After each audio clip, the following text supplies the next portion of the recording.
हाय, मेरा नाम विनय खंडेलवाल है एंड हमारी कंपनी का नाम है मोर care mobility and rehabilitation solution. और आज जिस प्रोडक्ट के बारे में बात करने जा रहे हैं वो हमारा मॉडल है लोटस। ये एक हेमीप्लीजिया गेट ट्रेनिंग वॉकर है। सो बेसिकली जहाँ पे वन साइडेड पैरालिसिस है, हेमीप्लेजिक कंडीशन है, कोई रिलेटेड न्यूरो मस्कुलर कंडीशन है, उसके अलावा गेट ट्रेनिंग की रिक्वायरमेंट है, वहाँ पे ये वॉकर काफ़ी यूज़फुल होता है। ये वॉकर को एक 4 फीट से लेके 6 फीट तक टॉल इंसान इजीली यूज कर सकता है।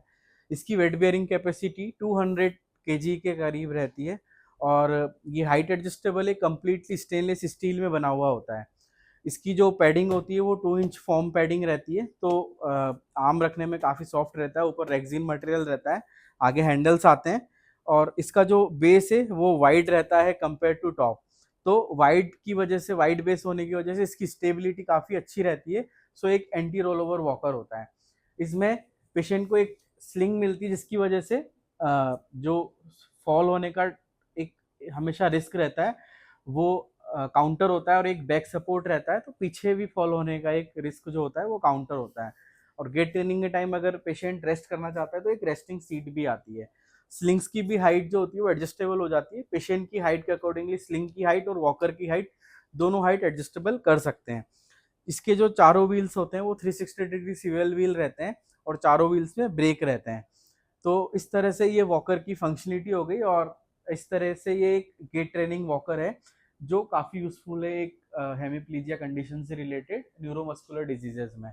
सो इसको यूज़ करना काफ़ी आसान होता है। हम यहाँ पे नॉब्स एडजस्ट करके, नॉब्स को लूज करके और हाइट एडजस्ट कर सकते हैं, इसको हटा सकते हैं। ये डिटैचेबल है। सो इस तरह से इसको यूज करने के लिए हमें, और ये स्लिंग की पोजीशन है जो इस तरह से रहती है, आगे वाली स्लिंग इस हुक में लगी हुई रहती है और पीछे वाली स्लिंग्स जो हैं वो, पीछे वाले इसके हुक हैं वो इस तरह से लगे हुए रहते हैं।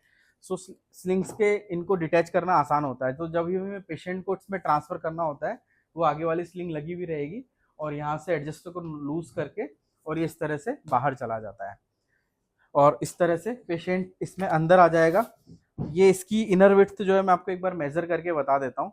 सो जो इनर डायमेंशन हमें मिलती है 16 इंच इसकी इनर विड्थ होती है और आउटर विड्थ जो रहती है वो 25 इंच होती है। तो 16 इंच हमें अंदर गैप मिलता है। और प्रोडक्ट की जो कंप्लीटली विड्थ है, मतलब अगर आप के डोर्स वगैरह से आप इसको पास करना चाहते हैं तो इसकी जो टोटल विड्थ होती है वो 25 इंच रहती है। तो 25 इंच का स्पेस होना चाहिए, तब ये इजीली बेड गेट वगैरह में से ये इजीली पास कर पाएगा। तो इसको यूज़ करना काफ़ी आसान होता है। पेशेंट को इस तरह से व्हील चेयर या खड़ा करके और स्लिंग्स जस्ट हमें नीचे से इस तरह से लगानी होती है और इसका फिर बैक सपोर्ट लगाना है। ये बैक सपोर्ट लगा दिया और उसके बाद स्लिंग्स इजीली इस तरह से, ये स्लिंग लग गई। तो इस तरह से आप पेशेंट बैठे, इसका गिरने का चांस जो है वो कम हो जाता है और इसमें काफ़ी अच्छी वेट बेयरिंग कैपेसिटी होती है और बैक सपोर्ट भी रहता है, तो पीछे गिरने का भी कोई चांस नहीं है।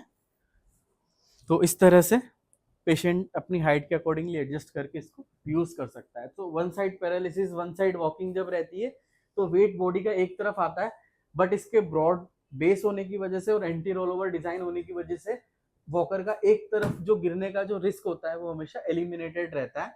तो एक तरफ ये जाएगा नहीं, एक तरफ गिरेगा नहीं। तो नॉर्मल कन्वेंशनल वॉकर्स है, ये वॉकर में वन साइडेड पैरालिसिस के पेशेंट जो वन साइड की तरफ ज़्यादा वेट देते हैं उनके लिए यूज़ करना काफ़ी सुटेबल रहता है। और ये सब स्लिंग्स एडजस्टेबल होती है, ये जस्ट इस तरह से इसको टाइट करके एडजस्ट कर सकते हैं।